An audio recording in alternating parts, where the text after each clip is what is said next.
Magloire annoncé mort sur internet, ça fait du mal à ma famille. Magloire a été annoncé mort à plusieurs reprises sur les réseaux sociaux. L'animateur a dénoncé cette dérive dans l'émission Consommation sur France 2 ce lundi 27 février. Comme de nombreuses personnalités du cinéma et de la télévision, Magloire a été victime de fake news sur les réseaux sociaux annonçant sa mort. L'animateur de 48 ans a dénoncé cette dérive dans l'émission Consommation sur France 2 ce lundi 27 février. Le sujet du jour était « Fake news, comment lutter contre la désinformation sur Internet ». Magloire a témoigné « Comment fait-on pour savoir si les news sont vraies ou fausses ? C'est extrêmement difficile, parce qu'on a tellement d'informations qui arrivent toute la journée. On a annoncé ma mort plusieurs fois, y compris sur des réseaux très sérieux, et ça a fait du mal surtout à ma famille. Moi, je suis immunisé depuis. » Ce n'est pas la première apparition de l'ancien complice de Michael Youn dans le Morning Live de MC dans Consommation. Il est déjà intervenu le 19 février dernier pour une émission consacrée aux travaux à domicile.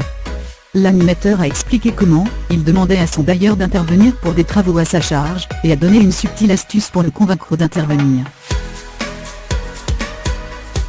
Un pépin de santé en 2017. Magloire avait révélé en octobre 2017 qu'il avait connu un gros pépin de santé quelques mois plus tôt. Lors d'une animation d'une rencontre littéraire, l'ex-vedette du PAF a ressenti un début d'infarctus avant d'être pris en charge en urgence par les pompiers, et d'être hospitalisé à Pontoise, en banlieue parisienne. Magloire annoncé mort sur internet, ça fait du mal à ma famille.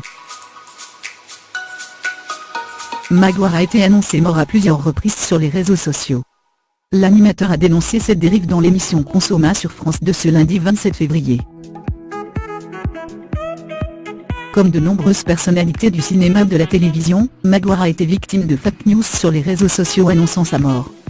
L'animateur de 48 ans a dénoncé cette dérive dans l'émission Consommation sur France 2 ce lundi 27 février. Le sujet du jour était « Fake news, comment lutter contre la désinformation sur Internet ». Magloire a témoigné « Comment fait-on pour savoir si les news sont vraies ou fausses ? C'est extrêmement difficile, parce qu'on a tellement d'informations qui arrivent toute la journée. On a annoncé ma mort plusieurs fois, y compris sur des réseaux très sérieux, et ça a fait du mal surtout à ma famille. Moi, je suis immunisé depuis. »